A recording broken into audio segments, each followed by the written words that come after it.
Agora, já denunciando copia e cola, o slide é o mesmo formato, está ali no alto, aula 2, mas essa já é a terceira aula, graças a Deus, e nisso a gente já vai chegando na metade do nosso curso, né? A nossa intenção é compreender um pouco melhor o tema do pecado, conseguir construir uma descrição sobre o pecado, uma identificação, até para a gente também pensar melhor a nossa própria confissão, o modo como a gente se aproxima do sacramento da confissão. Hoje a gente faz o segundo passo, olhando o ensinamento a partir da Bíblia, a partir, no caso, hoje, do Novo Testamento. Por isso, a gente tem esse tema maior, o pecado como rejeição a Cristo. Essa aula, espero que ela seja assim, bastante interessante, ainda um pouco mais saborosa do que a aula da semana passada. Alguns de vocês enviaram algumas perguntas, alguns comentários, tentei responder para quem já fez isso. E alguns comentaram, por exemplo, que acharam a primeira aula um pouco assim, com muita coisa, ao mesmo tempo não dizendo muito, né?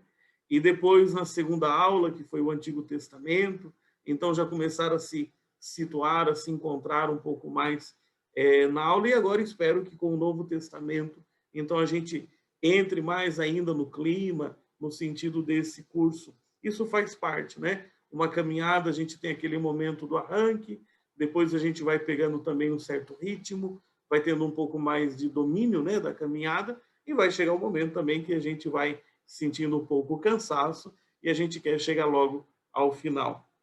Bom, a semana passada eu fiz primeiro uma abordagem geral e depois eu terminei um pouco com as palavras, os termos hebraicos. A gente viu Rataá, a gente viu Pechá, a gente viu Avon. Se vocês não se lembram disso, podem assistir a aula anterior para retomar. Hoje a gente começa um pouco, já imediatamente, olhando a terminologia. Não se assustem, né? Talvez agora até fique um pouco mais simpático a olhar esses termos. Eles estão aí em grego. E a gente já lê do jeito que a gente está acostumado, da esquerda para a direita. Esses são alguns dos principais, na verdade, o principal tema é esse que está em cima, que eu nem coloquei nenhuma forma de tradução, mas os principais temas termos que expressam um pouco essa realidade do pecado. No alto aí você encontra duas palavras, né? Na verdade é a mesma palavra, uma na forma singular, outra na forma plural, que é a palavra hamartia. Hamartia. Vocês já conhecem a primeira letra aí, o alfa, né? A hamartia. E a forma plural dela, hamartias. E nós traduzimos como pecado ou pecados. Essas duas formas que a gente vai encontrar, a forma singular, pecado, e a forma plural, pecados, já vai dar uma direção das coisas muito legal da gente pensar. Vocês lembram, por exemplo, que a semana passada, quando a gente falava daquele termo, rataá, quando você errava o alvo, quando você não tinha aquela intenção de fazer o mal, mas acabava cometendo uma transgressão, eu mencionava aquele episódio do translado da Arca da Aliança. Então, você percebe que pode haver situações em que há pecados, há coisas, atos, há atitudes, há práticas, que elas não correspondem ao melhor do que a gente entende, como a vida de uma pessoa deveria ser na sua fé, mas não significa uma atitude fundamental de desprezo de Deus. Então, algumas passagens na Bíblia vão tentar fazer essa diferença. E a gente vai conversar sobre isso e vocês vão entender o que eu estou querendo dizer. Algumas vezes vai aparecer a palavra no singular, hamartia, então pecado, para falar aquela questão mais de fundo, aquilo que talvez esteja no coração, nas decisões da pessoa. Esse é o pecado. E às vezes aparece, então, na forma plural, aqueles pecados, aquelas situações que você consegue identificar, você consegue localizar e dizer isso não corresponde ao projeto de Deus.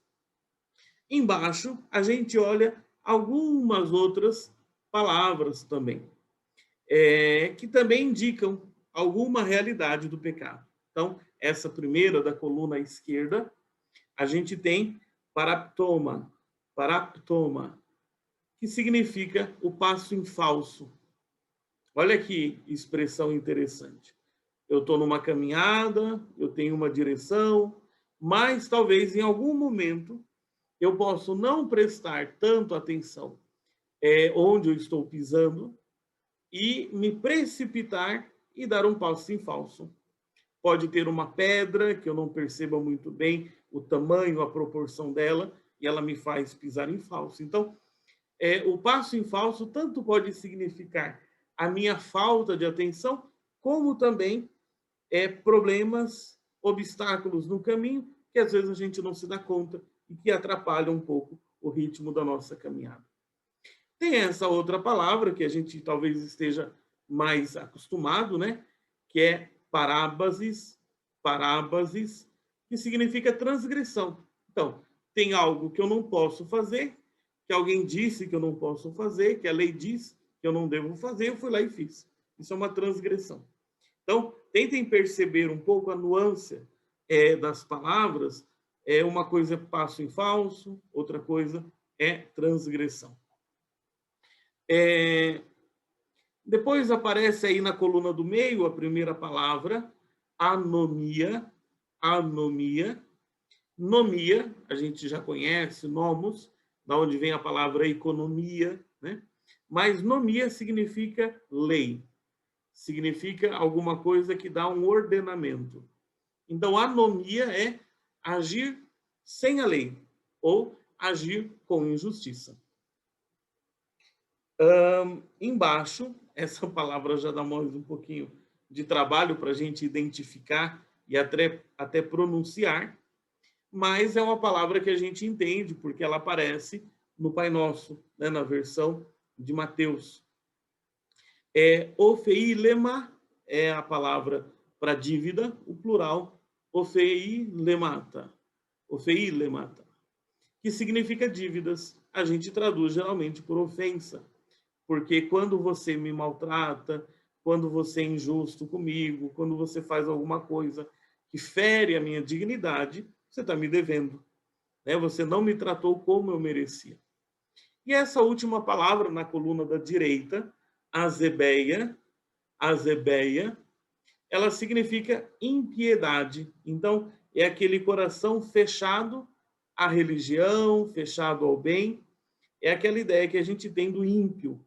O ímpio, ele é mau com os outros, porque no fundo ele é fechado a Deus.